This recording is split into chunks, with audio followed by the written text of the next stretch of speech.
부의 진정한 의미. 1장 더 많은 것을 꿈꾸다. 유리는 작은 마을에서 태어났고 어려서부터 부유한 삶을 동경했다.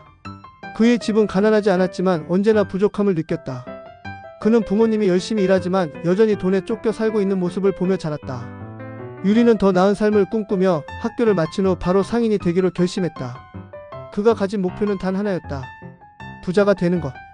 그는 밤낮으로 일했고 마을 사람들은 그를 부지런한 상인이라고 칭송했다.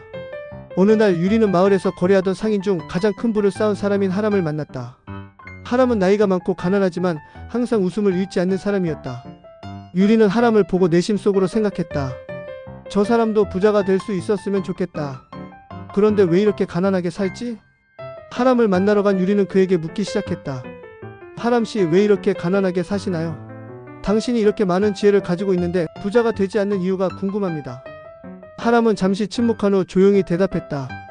유리야, 나는 부자가 되기 위해 살아본 적이 없다. 나는 내 삶에서 진정한 부가 무엇인지 찾으려고 했을 뿐이지. 2장 물질에 덫에 빠지다. 유리는 하람의 말을 곱씹어 보았다. 그러나 그가 원하는 것은 부였다. 하람의 삶은 그에게 너무 미미해 보였고 그는 다시 상업에 집중하기로 했다. 그는 철저히 계산하며 돈을 벌기 시작했다. 상점은 번창했고 그는 몇 년 만에 큰 부를 쌓았다. 집은 넓고 차는 고급스러워졌으며 사람들은 그의 성공을 부러워했다. 하지만 그에게 불행한 일이 생겼다. 어느 날 그는 기쁜 마음으로 상점에 들어갔지만 가게 안에서 소리를 지르는 소리가 들렸다. 한 여인이 그에게 다가와 말했다. 유리 상인님, 우리 아이가 아프고 병원비를 낼 돈이 없습니다. 도와주세요. 유리는 잠시 고민했다. 여인의 절박한 표정을 보았지만 그는 자신이 가지고 있는 돈을 쉽게 내줄 수 없다는 생각에 마음속으로 거부감을 느꼈다. 그는 여인에게 말했다. 제가 가진 돈은 모두 제 사업에 필요합니다. 미안하지만 도와줄 수 없습니다. 그날 밤 유리는 침대에 누워 생각했다. 나는 왜 이렇게 바쁘게 일하며 부를 쌓고 있는데 다른 사람을 돕는 데에는 무관심한 것일까? 정말 이 돈이 나를 행복하게 만들어주는 것일까? 3장 하람과의 재회. 며칠 후 유리는 하람을 다시 만났다. 그는 하람에게 찾아가 이렇게 말했다. 하람씨, 저는 부자가 되었고 모든 것을 갖추었지만 마음 한구석이 공허합니다. 물질적인 부가 사람을 행복하게 해줄 것이라 믿었지만 이제 그 믿음이 흔들리고 있습니다. 하람씨가 말한 진정한 부란 무엇인지 알고 싶습니다. 하람은 잠시 유리의 말을 듣고는 미소를 지으며 대답했다. 유리야, 너는 물질을 넘어서서 사람들과 나누고 관계를 쌓는 것에서 진정한 부를 찾을 수 있을 것이다. 내가 가진 재산은 적지만 나는 나누고 베풀며 나를 필요로 하는 사람들을 돕는 일에서 진정한 기쁨을 느낀다. 유리는 하람의 말에 깊은 인상을 받았다. 그러나 그는 여전히 마음속에서 혼란스러움을 느꼈다. 그 후 몇 주간 유리는 하람이 말한 나누는 삶을 실천하려 했지만 여전히 물질적인 만족을 얻기 위해 바쁘게 일했다.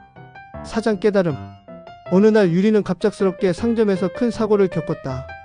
상점의 지붕이 무너지면서 많은 재고가 파손되었고 그의 수입이 급격히 줄어들었다. 그의 부가 한순간에 사라지게 된 것이다. 유리는 큰 충격을 받았고 다시는 그런 일이 일어나지 않기를 바랐다. 그때 그는 하람의 집을 다시 찾았다. 하람은 유리에게 따뜻한 차를 건넸다. 유리야, 재산은 변하기 쉬운 것일 뿐이다. 하지만 사람들과의 관계는 다르다. 사람들이 나에게 감사할 때 나는 그들과 함께 기쁨을 나누고 그들이 내 삶의 일부가 되었음을 느낄 수 있다. 유리는 그 말을 듣고 깨달았다. 그는 더 이상 물질적인 부만을 추구하지 않기로 결심했다. 그는 다시 마을 사람들에게 다가가 도움을 주기 시작했다. 아픈 아이를 도와주고 어려운 이웃에게 필요한 물건을 나누었다. 그가 처음으로 진정으로 행복을 느꼈다. 5장 진정한 부를 찾다. 시간이 지나면서 유리는 점차 변해갔다. 상점의 매출은 여전히 좋았지만 그가 얻은 진정한 부는 더 이상 돈으로 측정할 수 없는 것이었다. 그는 사람들과의 관계를 소중히 여겼고 나누는 삶에서 큰 기쁨을 찾았다. 그리고 하람에게 찾아가 말했다. 하람씨, 이제 제가 진정한 부를 찾았습니다. 물질적인 부는 잠시일 뿐이고 사람들과 나누는 삶에서 진정한 기쁨을 얻을 수 있다는 것을 알게 되었습니다. 하람은 미소를 지으며 말했다. 유리야, 너는 이제 진정한 부를 찾은 것이야. 그 부는 너를 평생 행복하게 만들어줄 것이다. 유리는 이제 진정한 의미의 부를 발견했다.